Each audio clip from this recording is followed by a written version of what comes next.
Oke, silakan. Oke, haleluya, haleluya, haleluya. Shalom, selamat pagi, salam sehat untuk kita semua. Bagi pemirsa, sahabat Pelita 41, dimanapun Anda berada, senang berjumpa dengan Anda kembali bersama saya Evangelis Anita Hidman dalam program Pelita 41 Sharing Firman Tuhan. Pada pagi hari ini saya tidak sendiri, saya ditemani oleh rekan saya dari Banggai, Ibu Nova Seputar, dan saya juga ditemani oleh narasumber kita yang luar biasa, yang setia, selalu membagikan berkat firman Tuhan kepada kita semua. Pagi hari ini kita akan membahas bagaimana menjadi seorang ayah yang disukai dalam keluarga kita. Waktu dan tempat kami persilakan kepada Pastor. Silakan. Oke, shalom, selamat pagi semuanya. Kita bersyukur, berterima kasih kita boleh berjumpa lagi baik di Zoom ini maupun di platform channel YouTube Pelita Sub 41. Dan hari ini kita mau belajar lagi sebuah kebenaran firman Tuhan dengan sebuah judul yang diberikan kepada saya, My Father is my idol, He is my first love. Wow, temanya keren banget. Nah, jadi kalau ditanya apakah saya berani mengatakan saya sebagai ayah yang sempurna, jujur sampai hari ini saya juga belum berani dan mungkin tidak akan pernah berani mengatakan bahwa saya adalah seorang ayah yang sempurna. Terus apakah saya seorang ayah yang bisa menjadi idola bagi anak-anak saya sehingga mereka menjadikan saya cinta pertama mereka? Tentu hal itu hanya bisa dijawab oleh anak-anak saya. Walaupun beberapa waktu yang lalu ketika saya mengikuti sebuah camp modul 2, ketika disuruh bertanya kepada istri dan kepada anak-anak, puji Tuhan jawaban mereka yang mereka mengidolakan, mereka respect dan mereka hormat dan mereka mengasihi saya. Tapi satu hal yang saya berani jujur katakan hari ini adalah saya pernah gagal menjadi seorang ayah. Nah, itu saya jauh lebih berani mengatakan hal ini. Saya pernah gagal menjadi seorang ayah, tapi saya bersyukur 2006 saya mengenal sebuah event, sebuah kegerakan lebih tepatnya, yaitu kegerakan pria sejati, dan melalui camp-camp yang saya ikutin, awal sebagai peserta, terus saya terlibat sebagai panitia, sebagai fasilitator, dan akhirnya menjadi orang yang dipercaya untuk menyampaikan nilai-nilai kebenaran yang sudah saya hidupi, yang sudah saya praktekkan, sehingga saya boleh mengalami pembaharuan akal budi, mengalami perubahan demi perubahan dari seorang ayah yang gagal menjadi seorang ayah yang bisa diandalkan. Walaupun sekali lagi saya belum sempurna, saya masih terus belajar untuk menjadi seorang ayah yang dapat diandalkan oleh anak-anak saya. Nah, tentu seperti yang saya katakan, saya jauh lebih berani mengakui dengan jujur bahwa saya pernah gagal menjadi seorang ayah. Saya tidak mau menyalahkan siapapun, tapi itu karena apa yang saya pahami dulu mungkin kurang tepat. Saya mungkin pernah cerita di sesi-sesi sebelumnya, bagaimana hubungan saya dengan anak saya nomor 1 khususnya menjadi hubungan yang rusak. Ada kepahitan, ada kemarahan di hati anak saya terhadap saya sebagai papanya, karena kesalahan yang saya lakukan di dalam, kalau saya katakan ketidaktahuan, enggak juga, tapi sebuah pemahaman yang kurang tepat. Seperti yang pernah saya katakan, ketika saya belum menikah, saya melihat realita bahwa maaf, ada begitu banyak anak-anak hamba Tuhan, pendeta yang nakal, yang bandel, yang susah diatur, yang bosi di gereja. Dan itu saya lihat dengan mata kepala saya sendiri menurut pandangan saya waktu itu ya. Sekali lagi apa yang saya sampaikan ini adalah pengalaman pribadi tanpa bermaksud mendiskreditkan siapapun, tapi ini pengalaman saya pribadi. Nah, ketika itu saya berprinsip seperti ini, wah nanti kalau saya jadi seorang ayah, saya harus didik anak saya dengan benar menurut saya. Apalagi ketika baca firman Tuhan, saya menemukan ada banyak contoh-contoh juga di Alkitab mengatakan bagaimana anak Imam Eli, anak Nabi Samuel, anak Imam Harun, mereka juga menjadi anak-anak yang maaf sekali lagi, anak yang kurang ajar, bahkan melawan Tuhan, sehingga mereka dihukum. Nah, pemahaman saya pada waktu itu membuat sebuah paradigma yang salah dalam hidup saya. Sehingga saya berpikir kalau saya nanti jadi seorang ayah, saya harus didik anak saya dengan benar menurut pandangan saya waktu itu, yaitu mendidiknya dengan keras. Sehingga anak saya yang nomor satu sekali lagi khususnya itu bertumbuh di dalam arogansi saya, bertumbuh di dalam sebuah paradigma saya yang salah, sehingga saya menjadi seorang ayah yang otoriter, killer, jadi kayak algojo yang tukang pukul, anak saya nggak boleh salah sedikit pun.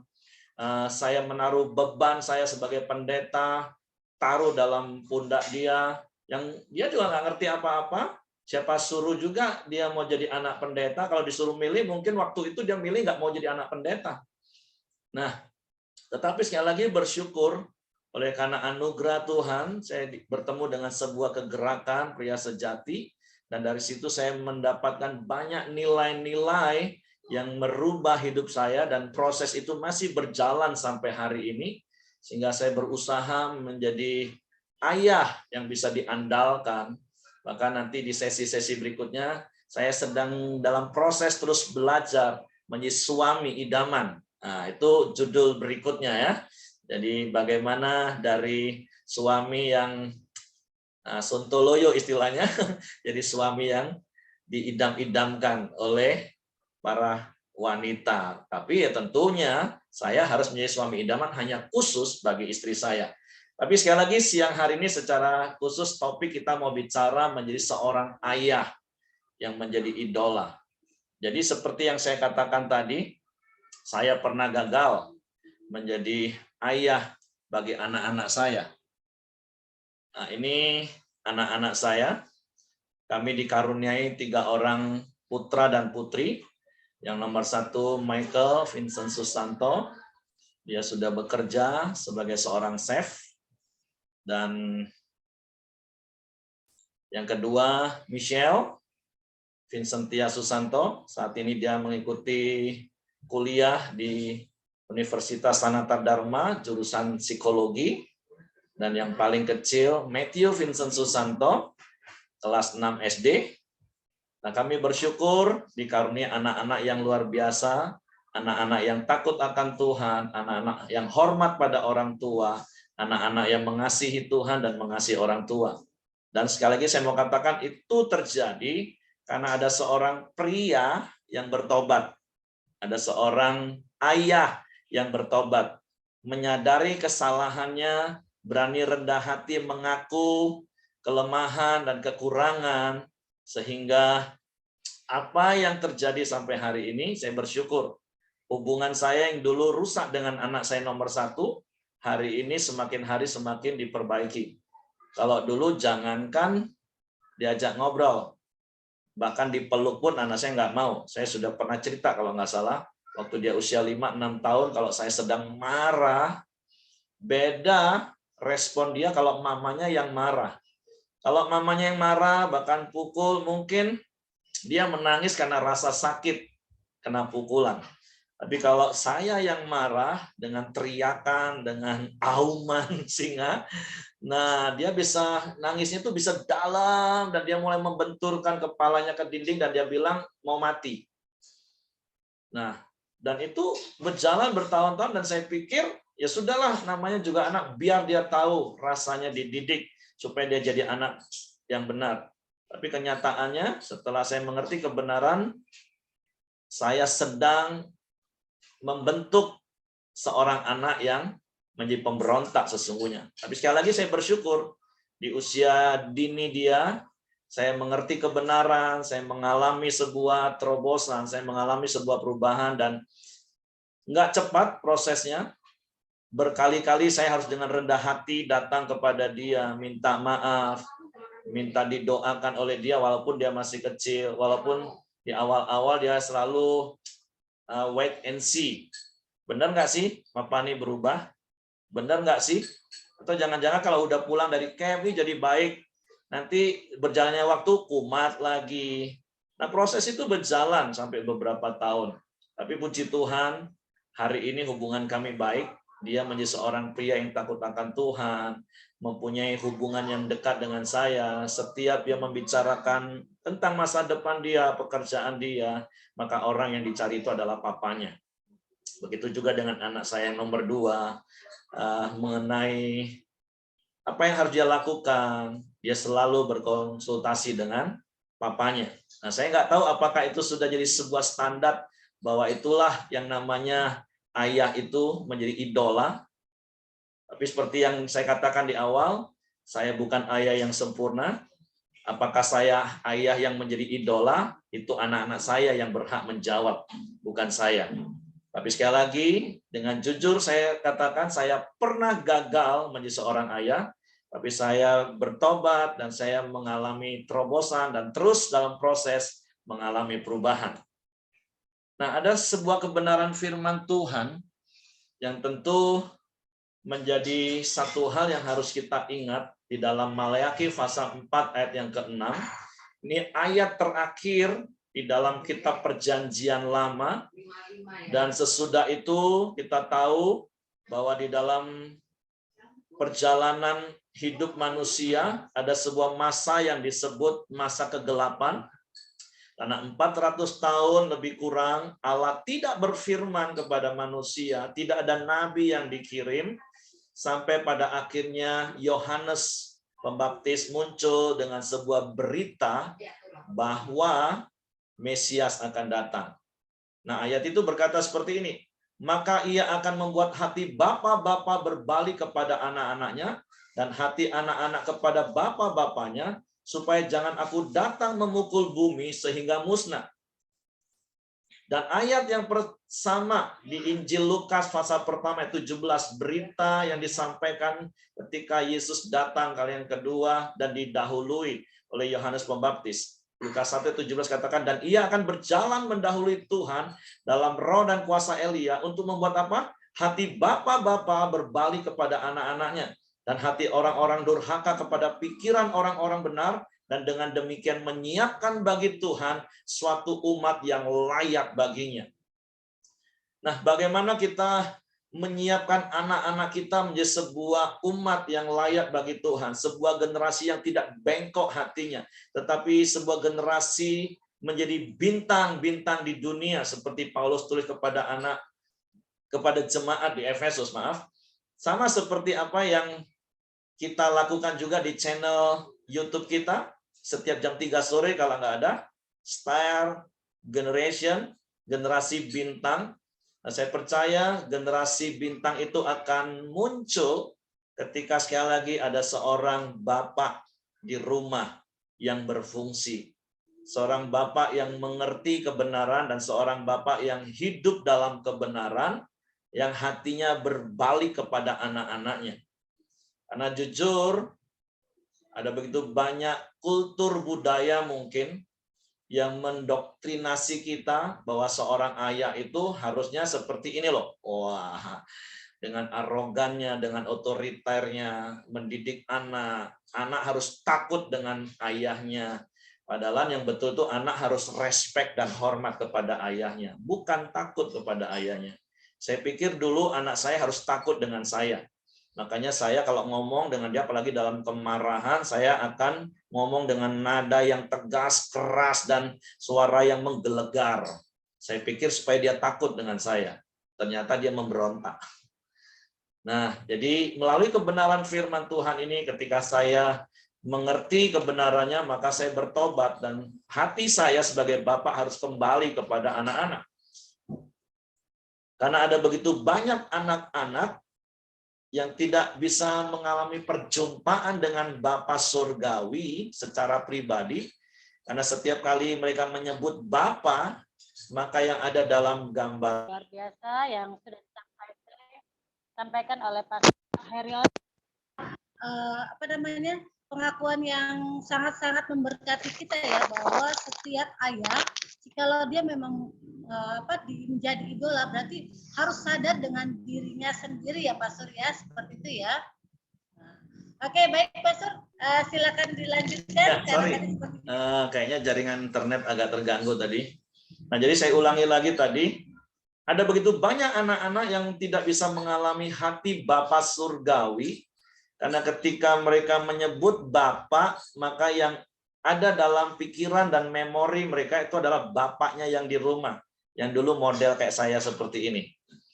Nah, sehingga menjadi sebuah trauma kalau saya boleh bilang. Bagaimana bisa memahami, mengenal Bapa, karena Bapak yang di rumah nggak seperti apa yang digambarkan di dalam firman Tuhan. Nah, makanya saya bersyukur, saya berterima kasih kalau kebenaran firman Tuhan memerdekakan hidup saya. Nah, ada sebuah ayat lagi di dalam Efesus pasal 6 dan 4. Dan kamu, hai bapak-bapak, janganlah bangkitkan amarah di dalam hati anak-anakmu, tetapi didiklah mereka di dalam ajaran dan nasihat Tuhan.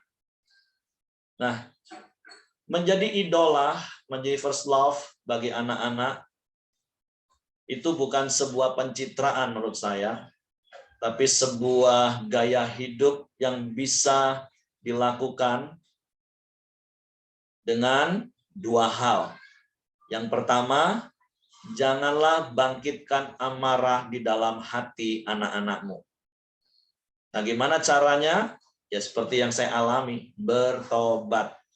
Jangan jadi ayah yang arogan, jangan jadi ayah yang otoriter, menjadi ayah yang merasa paling benar di rumah. Kan berkali-kali saya katakan lawan dari benar itu bukan salah. Lawan dari benar itu merasa benar. Ketika seorang ayah selalu merasa paling benar, coba dicek, itu biasanya akan membangkitkan amarah di dalam hati anak-anak. Mungkin waktu kecil mereka nggak berani melawan, tapi tunggu waktunya ketika mereka merasa mereka sudah besar dan lebih mampu, bisa mandiri, tiba waktunya. Nah, makanya sekali lagi saya bersyukur, saya berterima kasih kepada Tuhan. Ketika anak saya masih kecil, saya sudah bertobat. Karena seperti yang juga saya pernah cerita satu hari, satu sore saya telepon anak saya yang nomor 1 paling besar, waktu itu dia masih SMA kelas 2 atau kelas 3 kalau nggak salah ya. Saya telepon, Koko di mana? Di Polsek Jambi Selatan. Begitu dengar kata Polsek Jambi Selatan, jantung saya langsung berdegup dengan kencang, berdesau kata orang Jambi. Aduh, nih anak ngapain sampai di Polsek Jambi Selatan? Tapi dia ngomong, tenang Papa, Koko nggak berbuat apa-apa, cuman tadi kawan Koko dijamret, dan kemudian Koko hajar itu jamret dan bawa jamret itu ke kantor polisi. Aduh, yang terlintas dalam pikiran saya, bukan soal dia hajar jambretnya Bapak Ibu. Yang terlintas dalam pikiran saya ngomong ini, aduh Tuhan saya bersyukur, saya udah bertobat. Bayangin kalau seandainya saya nggak bertobat, saya masih tetap otoriter dan arogan. Nah waktu itu anak saya sudah jauh lebih tinggi dari saya, dia seorang pemain basket, dia seorang paskibraka. Saya ngomong, aduh kalau saya masih juga nggak bertobat, terus dia amarah, dia meluap, dan saya ditonjokin kayak jambret, nah babak belur juga saya. Karena saya kan imut-imut Bapak Ibu. Nah, jadi kalau engkau mau menjadi seorang ayah yang jadi idola bagi anak-anakmu, maka hal yang pertama yang harus kau lakukan ya, jangan membangkitkan amarah dalam hati anakmu. Dan yang kedua adalah didik mereka sejak usia dini di dalam ajaran dan nasihat Tuhan. Dari kecil, firman Tuhan kan sudah ajarkan seperti apa yang Paulus tulis kepada anak didiknya Timotius, bahwa firman Tuhan itu harus diajarkan sejak kecil, diberitahukan terus menjadi nasihat kepada anak-anak kita, karena itu berguna, bermanfaat untuk mendidik orang dalam kebenaran, menyatakan kesalahan, membuat orang berbuat baik, dan pada ujungnya menerima Yesus sebagai Tuhan dan Juru Selamat, karena memimpin kepada keselamatan. Nah, jadi Secara teknis ya nanti kita akan bahas dan kita tanya jawab, tapi saya akan memberikan fondasi kebenaran firman Tuhan. Kalau engkau mau menjadi seorang ayah di idola bagi anak-anakmu, dan melalui hidupmu anak-anakmu mengenal Yesus sebagai satu-satunya Tuhan dan Juru Selamat, maka jangan bangkitkan amarah dalam hati anak-anakmu, tapi didik dan ajar mereka dan nasihati mereka dalam ajaran dan nasihat Tuhan. Minggu yang lalu ada satu keluarga datang dari Bangka, khusus menemui kami, karena tiba-tiba anaknya menyatakan berpindah keyakinan. Sehingga ayahnya emosi, marah, pukulin anaknya dan diusir. Tapi ketika dia sadar, dia panggil, dia cari lagi anaknya, dan akhirnya dia bawa ke Jambi dan ketemu. Sekali lagi ini bukan soal siapa salah, siapa benar. Tapi saya nasihatin orang tuanya khususnya. Engkau Bapak, apakah engkau sudah jadi teladan? Dan anaknya katakan iya. Bapak nyuruh ke gereja, Bapak aja nggak pernah ke gereja. Bapak suruh saya kenal Tuhan, Bapak aja nggak memperkenalkan Tuhan dengan saya. Siapa itu Tuhan? Sehingga ketika anaknya mencari pengenalan akan Tuhan di luar, ya dia mendapatkan dan dia merasa dia menemukan hal itu. Nah, jadi hari ini saya hanya mengingatkan setiap engkau bapak-bapak, seorang ayah, papa, papi, apapun sebutanmu, maka kalau engkau mau menjadi seorang ayah yang menjadi idola dan cinta pertama bagi anak-anakmu, maka dua hal ini engkau lakukan. Jangan bangkitkan amarah dalam hati anak-anakmu, tetapi didiklah mereka di dalam ajaran dan nasihat Tuhan sejak dini. Nah, kenapa? Karena ada sebuah kebenaran firman Tuhan di dalam 1 Korintus pasal 11 ayat 3. Firman Tuhan berkata seperti ini. Tetapi aku mau supaya kamu mengetahui hal ini, yaitu kepala dari tiap-tiap laki-laki ialah Kristus. Kepala dari perempuan ialah laki-laki. Dan kepala dari Kristus ialah Allah. Nah, berbicara tentang kata kepala di ayat ini, sekali lagi saya sudah pernah sampaikan kalau tidak salah, ini tidak berbicara tentang kedudukan. Nah, apa korelasinya dengan anak? Kalau ayat ini kan hanya bicara tentang perempuan, tapi bicara tentang kepala, sekali lagi ini bukan bicara tentang kedudukan, Yesus lebih rendah dari bapa, atau istri lebih rendah dari suami. Bukan bicara soal kedudukan, tapi kata kepala di ayat ini berbicara tentang fungsi. Karena kata kepala di ayat ini bahasa Yunaninya itu memakai kata kepale. Nah, saya nggak tahu apakah orang Betawi itu belajar bahasa Yunani, sehingga kata kepale orang Betawi ngomong kepale lupeyang. Nah, saya nggak tahu. Tapi bahasa Yunani dari kata kepala di ayat 1 Korintus 11 ayat 3 tadi itu adalah kepale. Nah, yang berarti yang pertama itu sumber. Yang kedua pengelola. Dan yang ketiga penopang. Pria-pria, kalau engkau mau menjadi ayah yang diidolakan anak-anakmu, engkau harus menjadi kepala keluarga, menjadi kepale, menjadi sumber, menjadi pengelola, menjadi penopang yang benar. Nah, bicara tentang sumber itu bicara tentang teladan. Bagaimana hidup kita menjadi teladan? Karena ada statement katakan seperti ini, satu keteladanan itu lebih berdampak daripada beribu-ribu perkataan. Dan saya sungguh-sungguh menyadari hal ini. Dulu, sekali lagi, kasus waktu anak saya nomor 1, saya pikir anak saya harus dicecar terus dengan ocehan, dengan omelan. Wah, diomongin terus, dimarahin terus. Supaya dia bertobat, supaya dia jadi baik. Ternyata enggak. Karena memang anak itu akan melakukan apa yang dia lihat. Bukan apa yang dia dengar. Apalagi kalau yang dia dengar dan dia lihat dari ayahnya itu enggak sinkron. Ayahnya ngomong apa, tapi ayahnya sendiri nggak melakukannya. Nah, makanya kalau engkau mau menjadi idola bagi anak-anakmu, jadilah sumber yang benar. Jadilah teladan.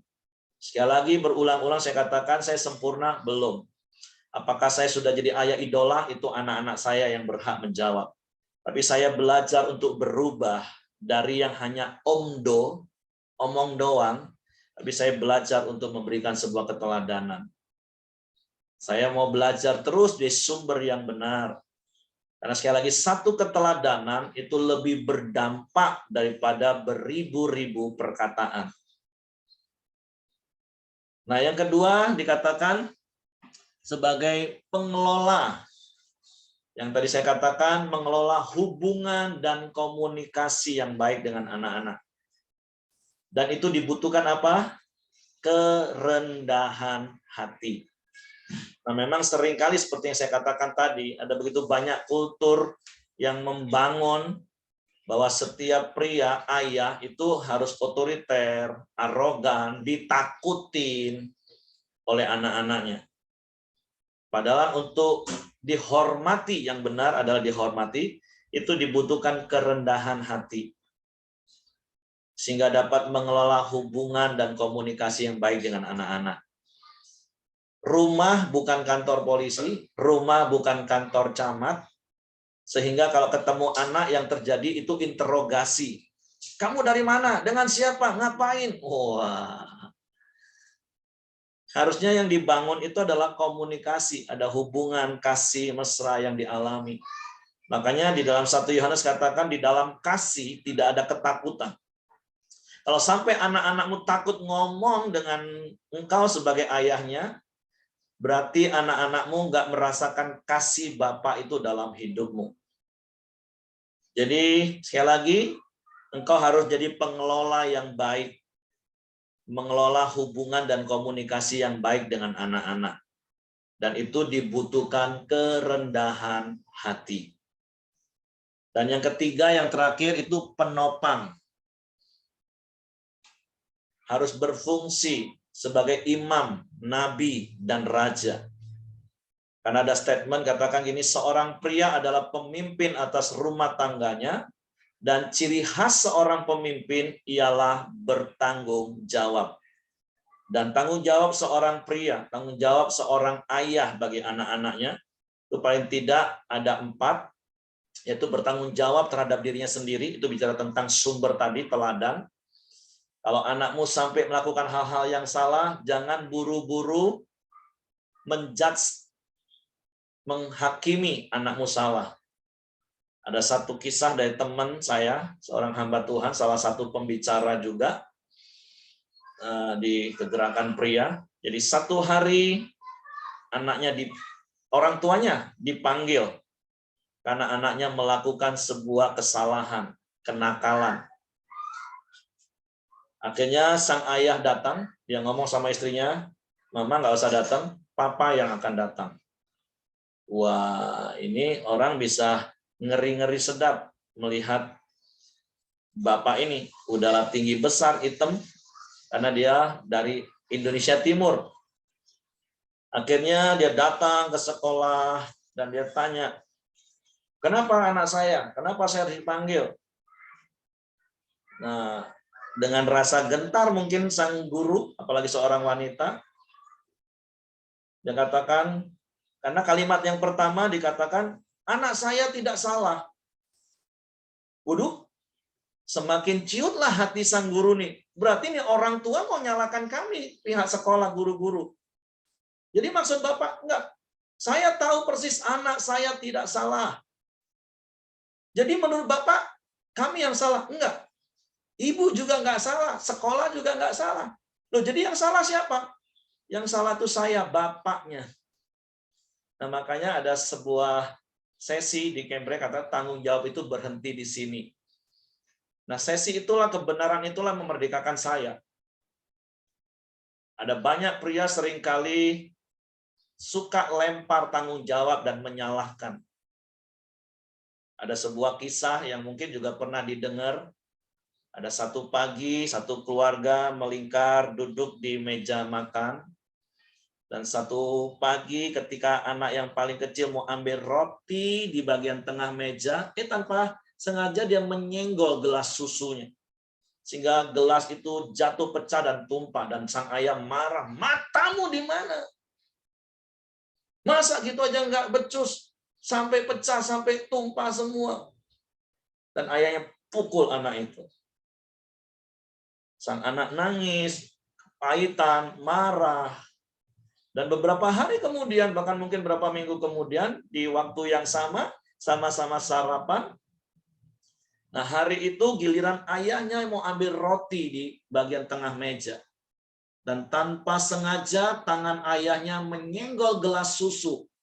Sehingga gelas itu jatuh, pecah, dan tumpah. Hening seketika. Semua mata memandang kepada ayahnya.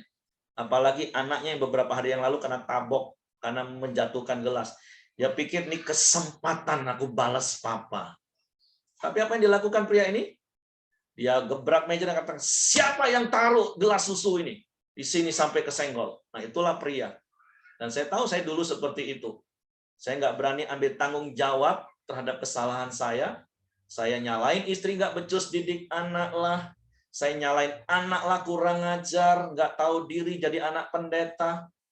Tapi sekali lagi saya bersyukur. Ketika saya ngerti kebenaran, saya belajar berubah. Makanya statement katakan seorang pria adalah pemimpin atas rumah tangganya. Bukan bos. Dan ciri khas seorang pemimpin adalah bertanggung jawab. Dan sekali lagi, tanggung jawab pria itu ada 4. Bertanggung jawab terhadap dirinya sendiri, atas dosanya sendiri. Berani ngakui kesalahannya. Nah, yang ketiganya adalah tanggung jawab sebagai imam, nabi, dan raja. Tugas imam itu adalah mendengarkan keluarganya, dengerin anak-anakmu, terus doakan mereka, dan layani mereka. Nah, saya berani ambil tanggung jawab setelah saya ngerti. Kalau dulu saya lebih suka doain jemaat daripada doain istri dan anak-anak saya. Maaf, kalau doain jemaat kan terus dapat salam tempel. Kalau doain istri dapat apa? Malah kita yang harus kasih amplopnya kan. Nah, bertobat kalau masih ada seperti itu. Tapi sejak saya ngerti kebenaran itu, saya doakan anak, istri saya setiap hari tumpang tangan. Kalaupun saya pelayanan keluar kota, saya telepon, saya doa. Ketika anak saya sudah keluar kota, setiap malam kami video call, baca Alkitab sama-sama, doa sama-sama. Karena tugas imam itu adalah membawa keluarganya kepada Tuhan. Pria itu sulit untuk mendengar. Tapi kalau engkau mau jadi ayah yang diidolakan anakmu, dengerin anakmu. Bukan hanya sekedar ear, tapi listen. Dan saya lebih suka pakai bahasa Tapanuli, sebenarnya saya pinjam. Karena bahasa Tapanuli kalau dengar itu ada 3. Mambege, manangihon, mamparohahon. Mambege itu dengar, karena kita nggak tuli kan ada suara kita dengar. Lah manangihon itu dengar terus diperhatiin. Nah, mamparohahon itu ngerti dan paham. Contoh begini, mungkin satu hari kita sedang santai-santai, baring-baring, tiba-tiba terdengarlah suara gini. Nah, kalau mambege ya kita dengar karena kita nggak tuli kan. Tapi kalau manangihon itu perhatiin, ini suara apa ya? Ketokan pintu atau tetangga lagi ketok tembok pasang paku. Tapi diperhatiin sampai oh, ada yang ketok pintu, berarti ada tamu. Makanya kita harus ke depan dan buka pintu, mempersilahkan kamu masuk. Nah, mendengar sampai seperti itu. Berdoa bagi anak-anak, terus melayani mereka. Antar jemput itu menjadi sebuah kesukaan bagi saya. Walaupun itu mungkin orang mau akan bisa tukang ojek, iya. Tapi di dalam momen-momen yang penting bagi anak-anak saya selalu usahakan tuh hadir. Ya khususlah untuk nanti tanggal 12 ketika anak saya nomor 2 ulang tahun. Saya ngomong, saya minta maaf karena ada jadwal pelayanan Natal, sudah harus keliling safari Natal. Tapi kan zaman sekarang sudah ada video call. Nah, tugas seorang nabi yaitu membawa Tuhan kepada keluarga. Ajarin anak-anakmu tadi sejak dini di dalam ajaran dan nasihat Tuhan. Ajarin anak-anakmu firman Tuhan. Jangan berpikir kalau engkau hanya bisa memberi anakmu seluruh materi apapun yang mereka minta, baru engkau jadi idola. Enggak juga, Bapak Ibu. Ada begitu banyak ayah yang berpikir yang penting dia penuhi seluruh kebutuhan anaknya, minta apapun dia kasih, dia jadi ayah yang idola. Belum tentu, Bapak Ibu. Ada begitu banyak anak yang justru terjerumus ke dalam hal-hal yang fatal, karena dari kecil terlalu dimanjain. Nah, dan yang ketiga, tanggung jawab sebagai raja, yaitu penasehat, mengayomi, memenuhi kebutuhan keperluan mereka. Nah, saya bersyukur sampai hari ini kami tidak pernah kekurangan. Anak-anak kami bisa sekolah di sekolah-sekolah yang baik menurut kami. Sampai jenjang kuliah, mereka bisa nikmati. Hidup mewah mungkin enggak, tapi apa yang mereka butuh, mereka enggak pernah merasa kekurangan. Kan kita hamba Tuhan ini hidupnya pas-pasan, cukup-cukup saja. Pas mau liburan, pas ada berkat. Pas mau liburan, cukup. Mau beli rumah, pas ada berkat, cukup. Nah, seperti itulah. Dan anak-anak kami juga menikmati pemeliharaan Tuhan. Nah, jadi sekali lagi ini prinsip-prinsip kebenaran firman Tuhan yang memerdekakan saya puluhan atau belasan tahun yang lalu. Sehingga sekali lagi saya katakan, apakah saya ayah yang sempurna? Saya nggak berani mengatakan. Apakah saya idola bagi anak-anak saya? Mereka yang berhak menjawab. Tapi kalau saya pernah gagal dan saya berubah, itu yang berani saya akui hari ini. Dan kebenaran inilah, prinsip-prinsip inilah yang memerdekakan saya. Yang membuat hari ini hubungan saya dengan anak-anak saya menjadi baik. Mereka bisa berkomunikasi dengan saya. Mereka bisa curhat, mereka bisa konsultasi, mereka bisa tanya tentang masa depannya. Dan saya pikir itu sudah lebih cukup dari cukup bagi saya. Sekali lagi, apakah saya idola? Saya nggak berani ngomong, Bapak Ibu. Anak-anak saya berhak ngomong. Oke, jadi saya pikir sekian dan terima kasih. Tuhan memberkati Bapak Ibu hari ini dan sampai selamanya. Oke, Tuhan memberkati. Saya serahkan kembali kepada host. Ya, haleluya, puji Tuhan. Pembahasan yang luar biasa sampai merinding saya, Pastor, dengarnya. Pengakuan dari Pastor Heri Om bahwa dia bukan ayah yang sempurna, tapi dia mau belajar menjadi ayah yang sempurna dan menjadi idola bagi anak-anaknya. Nah, bagi Bapak Ibu yang di Zoom maupun yang di YouTube channel yang ingin bertanya berkaitan dengan materi kita pada pagi hari ini, dipersilakan melalui kolom chat yang ada. Sambil menunggu, saya ingin bertanya nih Pastor ya. Yuk, silakan. Ketika pastor mengaku bahwa ada nih kekurangan di dalam kehidupan saya, dalam diri saya sebagai seorang ayah, itu pada saat pastor mengikuti kegiatan camp pria ya, seperti itu ya pastor ya. Nah, seandainya kan banyak nih di luar sana pria-pria yang tidak tahu ya.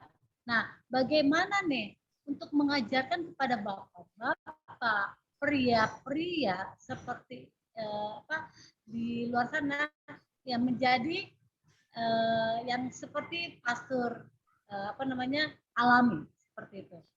Oke, ya tentu kalau kasus saya kan saya ngertinya di camp pria.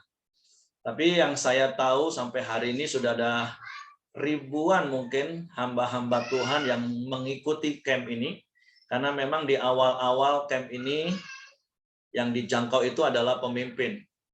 Karena pencetus dari kegerakan ini itu berpikir kalau pemimpinnya dimenangkan, maka pemimpin bisa mengajar kepada seluruh jemaat. Nah, tentu sekali lagi bukan hanya event atau kegerakan ini saja, karena ini hanya sebuah wadah kegerakan. Tapi sesungguhnya yang memerdekakan itu adalah kebenaran firman-Nya. Nah, jadi saya menasehatkan, mengingatkan untuk para gembala, para bapak-bapak, mulailah dari rumahmu, engkau jadi teladan bagi anak-anakmu. Terus ajarkan hal yang sama kepada setiap pria-pria yang ada di dalam gerejamu. Atau siapapun pria yang mempunyai hubungan dengan engkau. Karena ada prinsip seperti ini, ketika satu pria dipulihkan, maka keluarganya dipulihkan. Ketika satu keluarga dipulihkan, satu gereja dipulihkan. Ketika satu gereja dipulihkan, ketika gereja dipulihkan, maaf saya ulangi ya, ketika satu pria dipulihkan, keluarganya dipulihkan.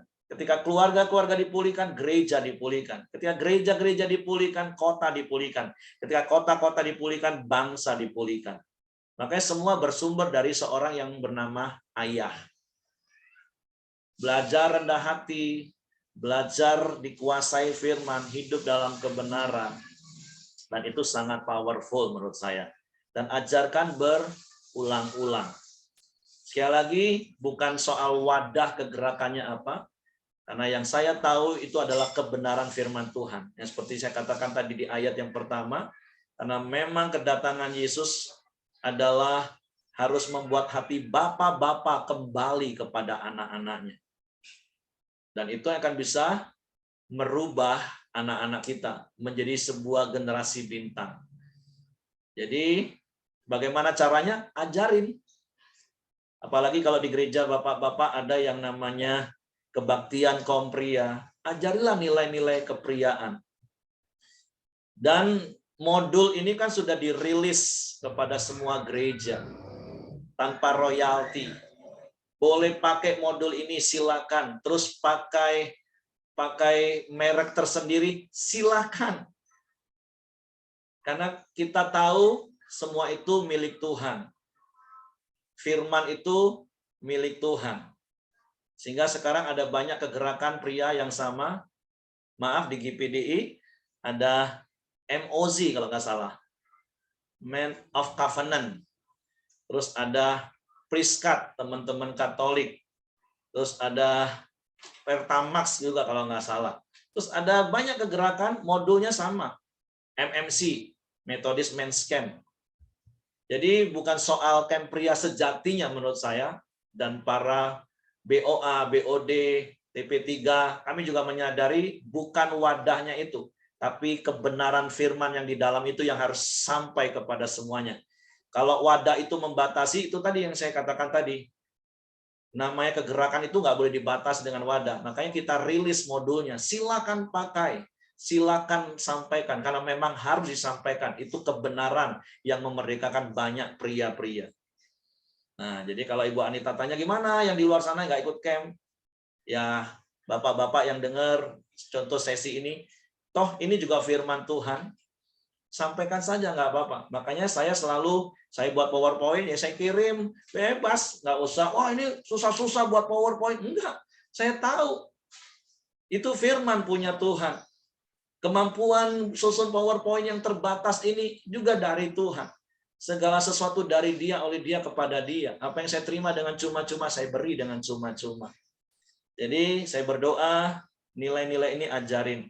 Dimulai dengan praktek engkau sebagai ayah dalam rumahmu. Jangan buat amarah di hati anak-anakmu, tapi didik mereka di dalam kebenaran firman Tuhan. Engkau akan menjadi seorang idola bagi mereka. Sekali lagi, saya belum sempurna.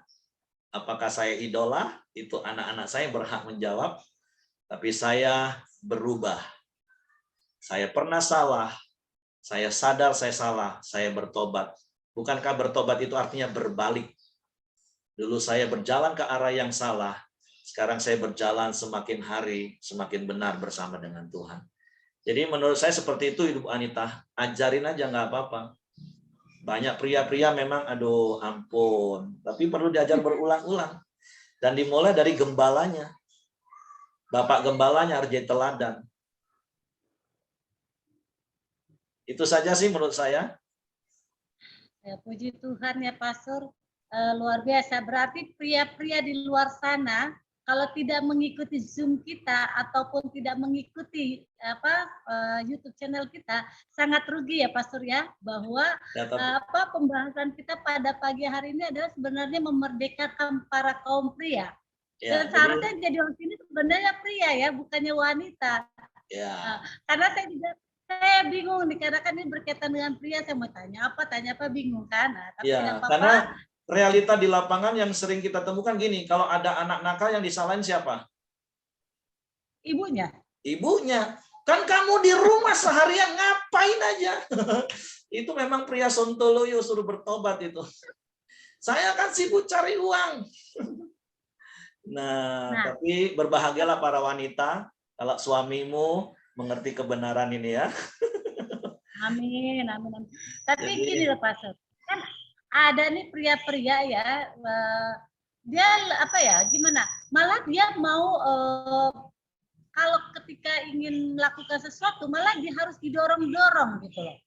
ya itu tadi Ya seperti kan? saya cerita tadi, ada kisah keluarga yang minggu lalu datang kepada saya. Ke gereja juga kagak pernah, harus didorong-dorong. Tapi masanya siapa yang mau dorong? Istrinya nggak sanggup dorong, apalagi anaknya. Kena marah yang ada. Tapi Nah, kan jadi makanya, lucu seperti itu. ah, Jadi lucu kan? ya makanya prianya harus bertobat. Ini tugas setiap bapak gembala. Tolong ajari setiap pria-pria di gerejamu, muridkan mereka melalui apa? Bagi hidupmu. Jadi seperti prinsip yang terus saya pegang teguh, saya mengkhotbahkan apa yang saya hidupi dan menghidupi apa yang saya khotbahkan. Nilai-nilai praktis kebenaran firman Tuhan itu yang perlu diajarin berulang-ulang. Keteladanan. Sekali lagi, maaf, saya sempurna belum, Bapak Ibu. Apakah saya sudah jadi idola? Sekali lagi itu anak-anak saya yang berhak. Tapi saya pernah salah. Saya berubah oleh kebenaran firman Tuhan. Dan saya praktek firman Tuhan. Saya ajarin orang-orang, pria-pria khususnya berulang-ulang. Sehingga ada banyak pria-pria yang mengalami pemulihan. Hubungan suami istri, hubungan ayah anak dipulihkan. Itu tadi seperti Bu Anita katakan, siapa yang mau dorong-dorong suami? Istri kena gampar. Anak apalagi, kata orang Jambi, kena terjang. Nah, jadi ingat pria, engkau adalah sumber, engkau kepale, jadilah sumber yang benar, yaitu teladan. Terus engkau pengelola, engkau harus kelola keluargamu, kelola anak-anakmu, hubungan dan komunikasinya. Terus engkau penopang, engkau harus bertanggung jawab atas keluargamu sebagai imam, nabi, dan raja. Saya percaya ketika engkau praktek terus nilai kebenaran ini, ya anak-anakmu akan dekat dengan engkau, menjadikan engkau sebagai idola dalam keluarga. Jangan sampai anakmu mengidolakan tetangga. Jangan sampai anakmu hanya mengidolakan bapaknya kawan. Tapi engkau harus menjadi idola bagi anak-anakmu. Oke, itu saja. Iya. Artinya sangat simpel ya Pastor, kalau seorang ayah ingin menjadi idola anaknya, itu hanya dua yang harus dilakukan ya. Tadi yang saya Jangan katakan, membangkitkan amarah kepada marah anak-anakmu, dan terus didiklah ya, ajarin mereka ajarkan. sejak kecil dengan ajaran dan nasihat Tuhan sejak kecil. Ya. Dan saya berharap Nah, channel YouTube ini dibagikan terus. amin. Kan alumni di grup WA ini ada ratusan orang. Masing-masing share ke grup Facebooknya, ke grup-grup di gerejanya. Wah, inilah enaknya zaman sekarang. Berita kebenaran itu lebih cepat menyebar. Dan ya itu tadi dibutuhkan kerendahan hati. Wah, kalau bukan khotbah aku ngapain aku terus-terusin. Nggak, sekali lagi semua itu milik Tuhan. Channel ini juga punya Tuhan. Setiap kebenaran yang disampaikan di channel ini itu juga dari Tuhan. Jadi yuk kita teruskan jadi berkat bagi banyak orang. Oke, itu saja yang ingin saya sampaikan. Tapi Pastor nih, yang paling pertama nih Pastor, yang bagaimana menjadi idola, itu kan jangan bangkitkan amarah. Nah, seringkali kita melihat bahwa ada kultur atau adat istiadat ya yang menjadi doktrinal di dalam kehidupan orang tua ya. Biasanya begini, gue nih orang tua, mau salah mau benar gue orang tua, jadi you harus tunduk apa kata gue ya. Kan kebanyakan seperti itu ya Pastor ya. Ya, Nah, karena ada bagaimana doktrin pasal 1 ayat 1 dan ayat 2 kan? ya? Pasal 1 ayat 1, ayah tidak pernah salah. Ayat yang kedua, kalau ayah salah, maka berlakulah ayat 1. Ya, tapi balik-balik. Kita mau hidup berdasarkan paradigma dunia, nilai-nilai dunia, atau kita mau hidup berdasarkan nilai-nilai kerajaan. Balik-balik itu keputusan di tangan kita. Pilihan di tangan kita dan keputusan di tangan kita.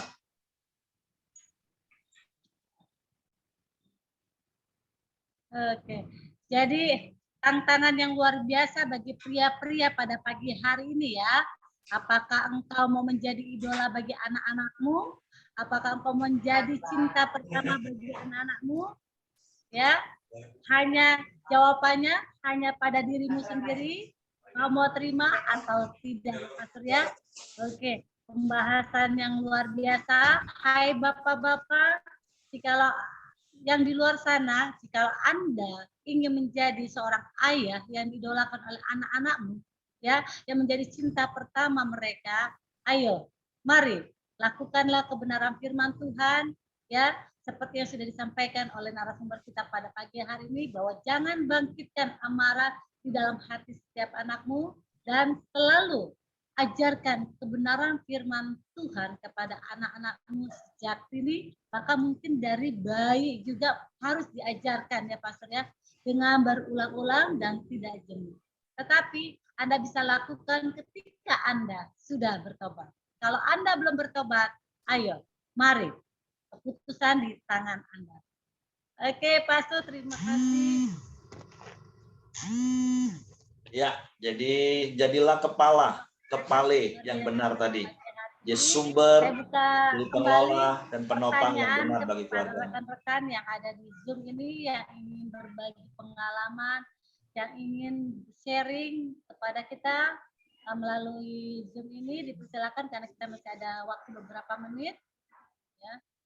Mungkin Ibu Nova mau sharing atau ingin berbagi pengalaman. Nah, saya ingin bertanya nih, Pastor. Ada rekan teman, ya, dia suaminya itu beranggapan gini, gua nih cari makan, segala sesuatu itu lu yang ngatur di rumah. Kalau gua harus ngatur lagi di rumah, ya udah gantian kerja aja, saya yang ngatur. Seperti itu. Nah, kan saya kebenaran pada saat itu saya ada di rumah mereka. Nah, jadi saya kadang-kadang berpikir, kadang-kadang ini pemikiran saya benar juga sih ya, kalau misalnya dulu gitu ya, saya kan nggak ngerti, tapi setelah saya seperti ini saya lebih mengerti kan. Kalau memang seperti itu ya, kalau bapaknya disuruh jaga anak berarti dia perempuan dong. Seperti itu. Nah, kalau misalnya kita ketemu seperti ini, kita sharing kepada istrinya itu seperti apa ya, Pak? Kalau kita mau sharing gitu. Bentar ya. Oke, jadi itu banyak paradigma yang memang berkata seperti itu. Pria tugasnya di luar rumah, dan istri, wanita itu tugasnya dalam rumah. Saya paham karena saya dulu juga pelakunya. Yang seperti saya katakan tadi, ketika anak nakal, saya salahkan istri. Kan kamu seharian di rumah, ngapain aja. Tapi kan ingat, ada sebuah kisah yang mungkin juga sudah saya pernah ceritakan, atau mungkin juga sudah pernah sering kita dengar, kan ini udah cerita umum sih. Ada seorang pria yang merasa sombong seperti itu tadi. Dianggap dialah kalau kerja di luar itu paling capek. Istri di rumah itu ngapain aja sih, santai-santai.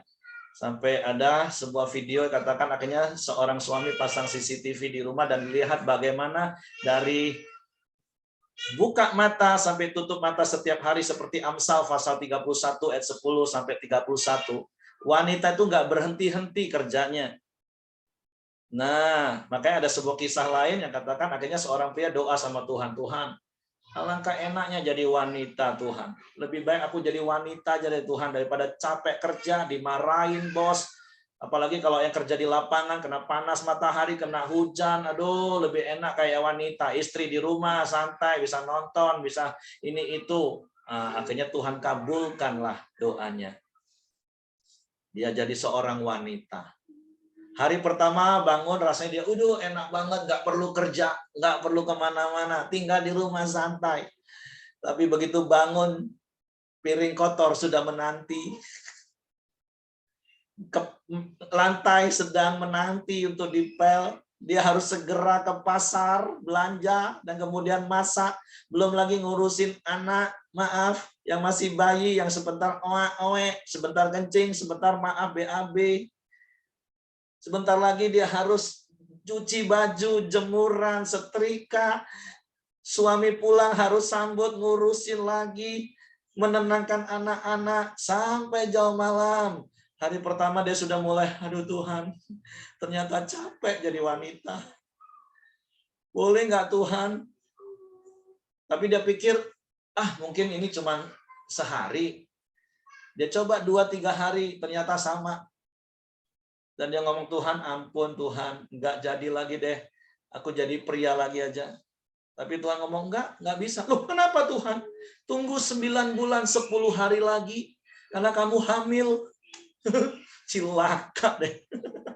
Bayanginlah, sudahlah tambah hamil. Perut semakin besar. Dengan perut yang semakin berat. Masih harus ngurusin seluruh urusan rumah tangga. Kalau ada pria-pria yang nggak menghargai istrimu, bertobat. Lu pria kurang ajar.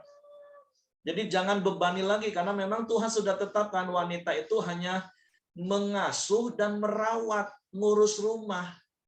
Urusan mendidik, membagi nilai hidup itu pria. Memang kok nggak ngurusin rumah, walaupun bukan berarti nggak boleh. Saya sampai hari ini bantu istri saya cuci piring, saya bantu istri saya cuci baju, saya bantu istri saya ngepel rumah. Kalau saya sempat, bukan jadi terus para istri juga jadi besar kepala, itu tugas pria kalau gitu. Oh enggak juga, itu nanti ada sesi lah, siapa yang bawain sesi tentang wanita silakanlah. Nah, tapi hari ini saya mau mengingatkan sekali lagi untuk setiap pria sebagai ayah khususnya. Kalau engkau mau jadi idola bagi anak-anakmu, engkau mau jadi cinta pertama mereka, jangan bangkitkan amarah dalam hati mereka. Tapi didik mereka. Didik dengan cara apa? Teladan. Ajarin mereka kebenaran firman Tuhan dengan keteladanan hidup. Jadi jangan bangun lagi hidupmu dengan paradigma lama. Yang namanya ayah harus ditakuti oleh anak-anaknya. Ayah itu tidak pernah salah dan tidak boleh salah. Rendah hati. Kalau engkau salah, ya minta maaf. Makanya ada begitu banyak orang tua khususnya ayah trouble dengan anak-anak. Karena kan jenjang usia anak dengan penanganannya itu kan berbeda.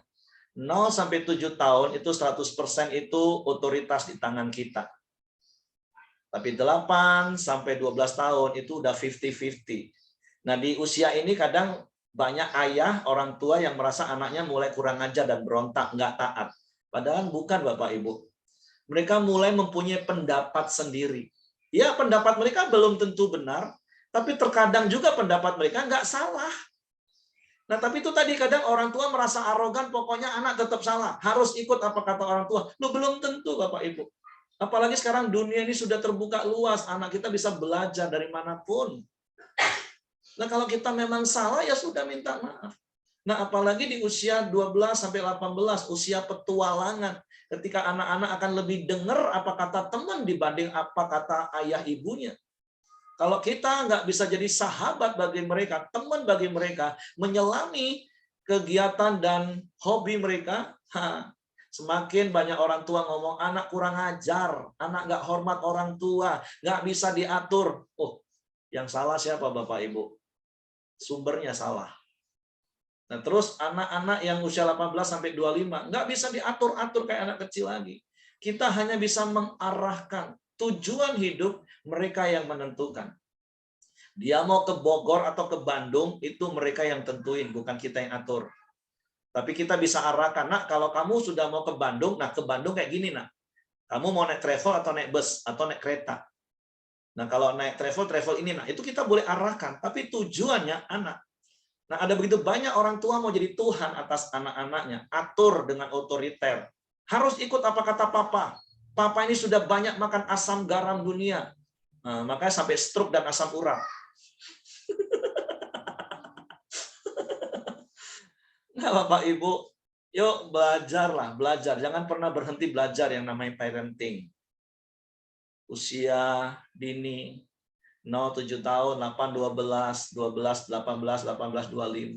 Wow, luar biasa Bapak Ibu. Dan kebenaran firman Tuhan berkali-kali saya katakan, Alkitab itu kan manual book-nya kita, manual book-nya kita. Mau jalani hidup seperti apa untuk kita, untuk anak, balik-balik ke firman. Ada yang rusak di bagian mana? Gimana cara benerinya? Balik ke firman. Balik ke firman, Bapak Ibu. Nggak bisa enggak. Makanya saya khotbah apapun, ujung-ujungnya saya cuma nasihati jemaat itu 4M. Menerima firman Tuhan, merenungkan firman Tuhan, melakukan firman Tuhan, dan membagikan firman Tuhan. Itu gaya hidup. Kisah Rasul pasal 2 ayat 42.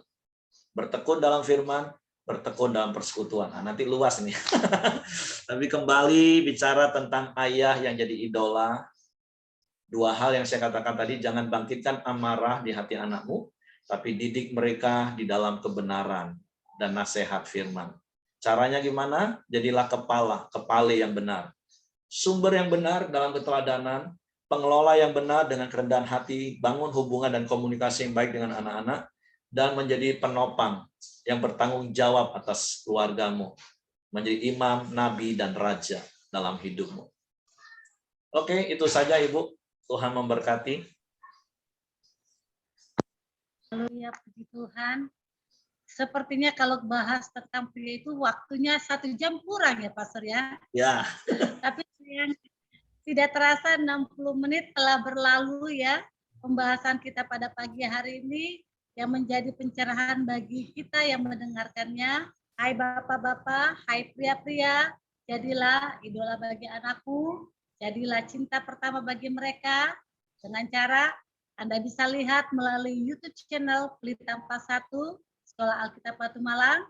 Jangan lupa like, subscribe, dan komen. Dan di Pelita 41 bukan hanya ada sharing firman, tapi ada juga program Star Generation setiap hari jam 3 sore. Dan juga ada Light Generation setiap jam 10 malam, mulai dari hari Senin sampai hari Sabtu. Terima kasih, Tuhan Yesus memberkati. Dan Pastor Heri, sekali lagi dari Pelita 41 mengucapkan banyak terima kasih atas materi-materi yang sangat luar biasa yang sudah diberikan kepada kita pada pagi hari ini. Tuhan Yesus memberkati pelayanan Pastor Heri. Dan sebagai doa penutup, saya minta sekali lagi dengan kasih Kristus, Pastor berdoa untuk hari ini. Oke, mari kita berdoa. Bapa, kami bersyukur buat kebenaran yang sudah Engkau sampaikan melalui hamba-Mu. Dan biarlah kebenaran-Mu memerdekakan. Secara khusus aku berdoa untuk setiap pria, seorang ayah, seorang bapak. Biarlah hati mereka berbalik kepada anak-anaknya. Sehingga mereka menjadi teladan bagi anak-anaknya. Dan melalui hidup dia sebagai ayah, sebagai bapak, anak-anaknya sejak dini dibawa mengenal Engkau sebagai satu-satunya Tuhan dan Juru Selamat. Sehingga setiap anak-anak kami mengenal Yesus sebagai Tuhan dan Juru Selamat. Untuk Tuhan aku berdoa, biarlah kebenaran-Mu memerdekakan hati setiap bapak-bapak yang mendengar, baik melalui platform channel YouTube SAB 41 ini. Bahkan kebenaran-kebenaran yang disampaikan dimanapun berkaitan dengan firman-Mu ini Tuhan. Kami bersyukur di dalam nama Yesus Tuhan. Haleluya. Amin. Oke, semangat pagi. Selamat beraktivitas. Tuhan memberkati. Ya. Oke, saya izin live ya.